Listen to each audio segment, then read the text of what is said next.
Welcome to this video. इस video में हम लोग बात करेंगे हाइड्रो इलेक्ट्रिक पावर प्लांट की वर्किंग, कौन कौन से एलिमेंट्स रिक्वायर्ड हैं और एडवांटेजेस एंड डिसएडवांटेजेस के बारे में। आप देख सकते हैं ये कि हाइड्रो इलेक्ट्रिक पावर प्लांट है।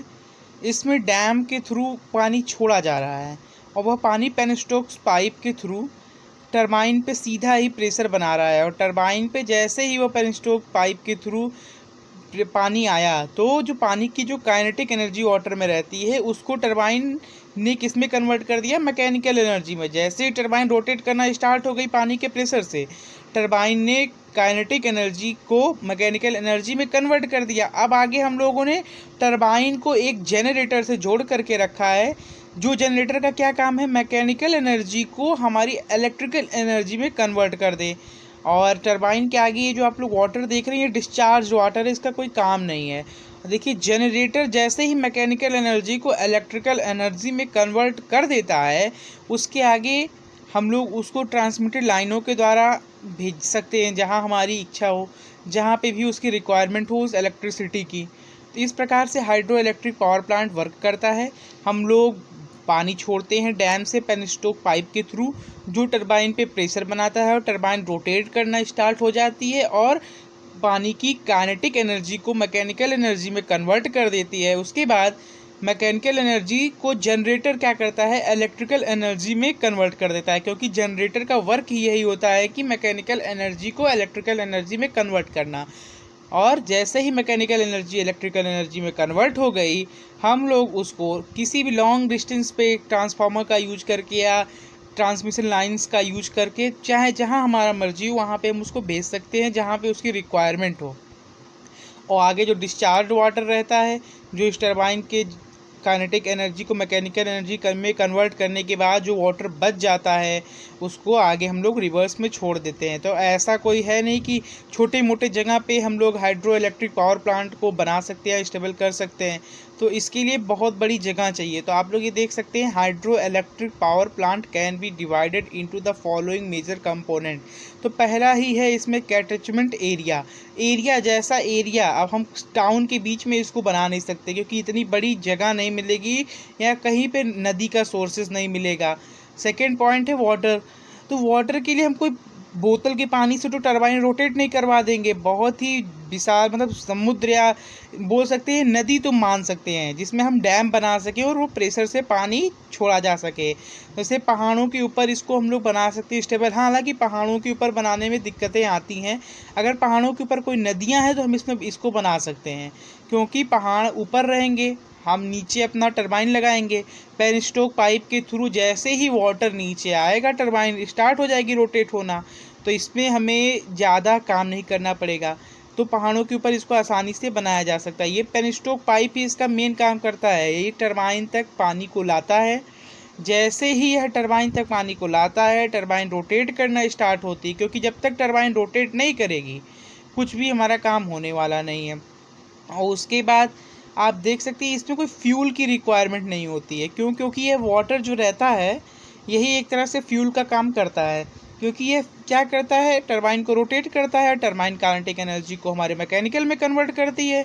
उसके बाद हम जनरेटर को कनेक्ट करते रहते हैं और जनरेटर क्या करता है, मैकेनिकल को इलेक्ट्रिकल एनर्जी में कन्वर्ट कर देता है। अब हमें क्या, अब ऐसे इलेक्ट्रिकल में कन्वर्ट हो गया तो ऐसा तो है नहीं कि वहीं छोड़ देंगे। हमें जहाँ पे उसकी ज़रूरत है, गाँवों में, शहरों में, कईयों किलोमीटर दूर, हज़ारों किलोमीटर दूर, तो हम उसे ट्रांसमिशन लाइनों से द्वारा, लाइन जो आप देखते होंगे कि वायर्स जाते रहते हैं आपके आजू बाजू बड़े बड़े ट्रांसफार्मर्स में, छोटे वाले नहीं जो बड़े बड़े लगे रहते हैं केवी वाले, तो उनके थ्रू हम इसे एक जगह से दूसरी जगह ट्रांसमिट करते हैं, भेजते हैं। और जहाँ पे भी इसकी रिक्वायरमेंट होती है वहाँ पे इसका हम यूज करते हैं। जनरली इसे बनाने के लिए बहुत मेहनत करनी पड़ती है। इसे कोई भी ऐसा नहीं है कि कोई भी बना सकता है। पहले तो इसके लिए गवर्नमेंट से परमिशन लेनी पड़ती है। उसके बाद हमें ये भी ध्यान रखना पड़ता है कि इससे किसी प्रकार से हम पर्यावरण को क्षति तो नहीं पहुँचा रहे हैं, मतलब पेड़ पौधे तो ज़्यादा नहीं काट रहे हैं। तो ये सब बहुत देखभाल के इसको स्टार्ट करना पड़ता है। और ऐसे ही नहीं कोई इसको बना सकता है। इसकी कॉस्ट इतनी हाई होती है क्योंकि इसको पहले तो ज़मीन आपको उतना ख़रीदना पड़ेगा। उसके बाद डैम आप ऐसे वैसे डैम बना देंगे तो वो टूट जाएगा, और कितनी तबाही लाता है डैम ये हमें बताने की ज़रूरत नहीं है।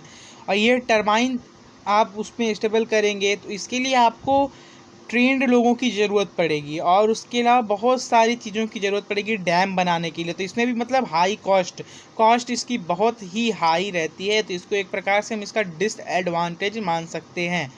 और ये जो वायर है, अब इस वायर को भी लगाने के लिए हम कोई नॉर्मल इलेक्ट्रिशियन को पकड़ के तो लगवा नहीं देंगे, उसके लिए भी ट्रेंड लोग चाहिए जो उस ट्रांसफार्मर तक या उस पोल तक वायर को सही प्रकार से ले जा सके, बीच में कहीं लटके पटके ना। वायर की क्वालिटी भी किस प्रकार की रहनी चाहिए, ये सब पूरा डिपेंड करता है। तो इसीलिए कोई ये आम इंसान सोच ले कि हम जा कर के डैम स्टेबल कर देंगे और वहाँ से इलेक्ट्रिसिटी बना लेंगे, तो वह उसके लिए पॉसिबल नहीं हो सकता।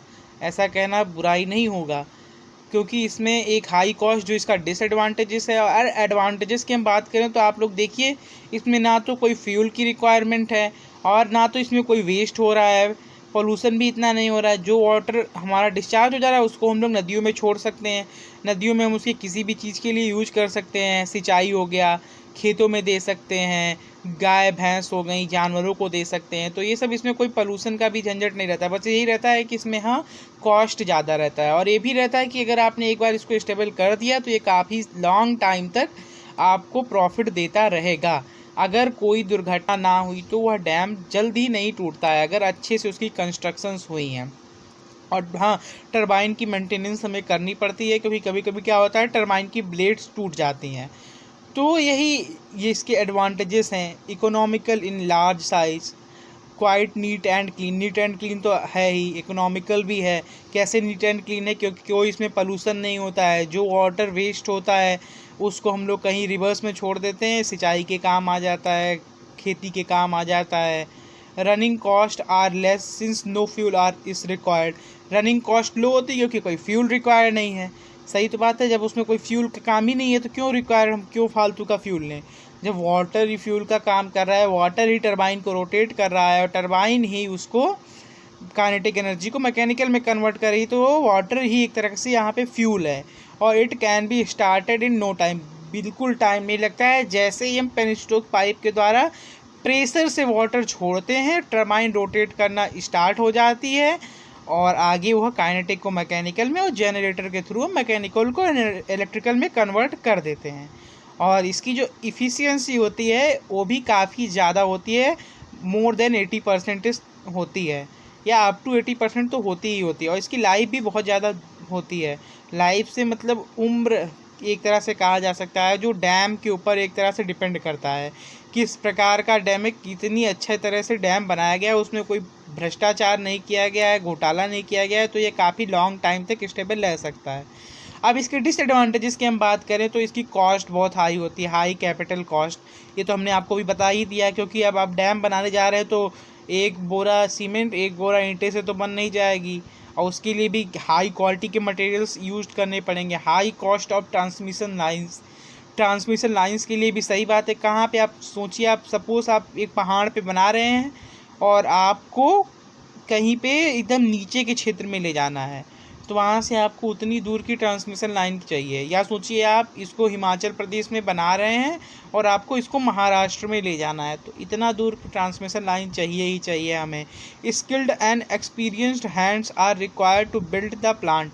ये तो मतलब समझ लीजिए एक तरह से इसका सबसे बड़ा एडवांटेज भी हम इसको मान सकते हैं, क्योंकि यही एक ऐसा है, इसमें अगर हम लोग अनएक्सपीरियंस्ड लोगों को ले जाएं या स्किल जिसके पास नहीं है तो वो इसको बेकार बना सकते हैं। लेकिन इसीलिए इसमें हम लोग स्किल्ड एंड एक्सपीरियंस्ड लोगों की ही ज़रूरत हमें पड़ती है, जिनके पास वह कार्य करने का अनुभव हो, या मतलब वो ट्रेंड आदमी हो, ट्रेंड लोग हों। पावर सप्लाई में भी इफेक्टेड ड्यूरिंग ड्राई सीजन्स, ये भी इसका डिसएडवांटेजेस हैं। लेकिन ये थर्ड पॉइंट है, skilled and experienced hands are required to build the plant, ये इसका डिसएडवांटेज है, लेकिन इसको एक तरह से हम इसका एडवांटेज बना सकते हैं, क्योंकि अगर हमने एक बार स्किल्ड और एक्सपीरियंस्ड हैंड्स के थ्रू बनवा दिया तो वह लॉन्ग टाइम तक टिका रहेगा। तो ये जो इसका हाई कैपिटल कॉस्ट है इसको हम थोड़ा बहुत रिड्यूस कर सकते हैं, और इसको नीट एंड यही सब इसके एडवांटेजेस एंड डिसएडवांटेजेस हैं। अब हम लोग, अगर आपको वीडियो पसंद आया हो तो लाइक करिएगा, चैनल सब्सक्राइब करिएगा, शेयर करिएगा अपने फ्रेंड्स के साथ। नेक्स्ट वीडियो में मैं बात करूंगा न्यूक्लियर पावर प्लांट के बारे में। अब इस चैनल पे मैं रोज़ तो नहीं, हर हफ्ते में 1 या 2 वीडियोज़ ज़रूर लाऊंगा। अब नेक्स्ट वीडियो में न्यूक्लियर पावर प्लांट, और पहले तो मैं पावर प्लांट्स के वीडियोज़ ख़त्म करूंगा, उसके बाद मैं ट्राई करूंगा कि कंट्रोल सिस्टम